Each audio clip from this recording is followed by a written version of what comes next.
Oi, gente. Eu tô aqui pra mostrar pra vocês milho, pipoca, feita no micro-ondas com água. Então, os ingredientes são...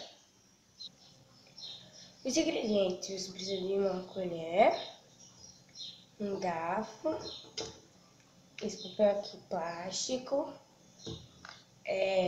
milho, uma tigela, pode ser maior, e sal.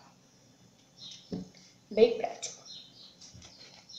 Você abre, e claro, água. Vou mostrar. Peraí.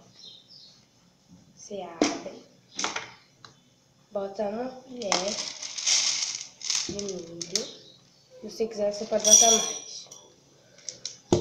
Uma colher de milho. Aí agora você tem que botar a mesma quantidade de água. Bom, uma colher de água, né? Uma colher de água, derrama. Como eu botei pouco, vamos botar duas. Espero que consiga. Aí você bota o plástico, gente, isso pode demorar muito, porque como esse plástico é muito difícil, então vou botar o vídeo para não ficar tão longo, tá bom? Gente, depois que botou o papel, aí furou com os garfinhos, deu 4 furadinhas, e depois deixa o micro-ondas por 4 minutos.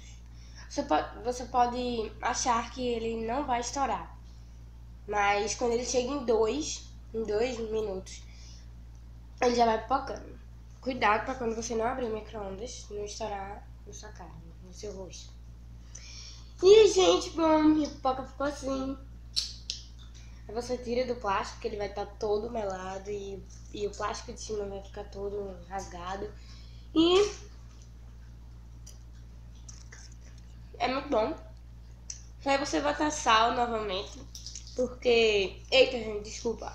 Bota sal também, antes de botar o plástico, porque eu esqueci, desculpa. E bota sal depois também, porque vai ficar muito insosso e você não vai querer comer pipoca insossa, né? É muito ruim. Bom, gente, bom apetite. E esse foi meu vídeo. Tchau!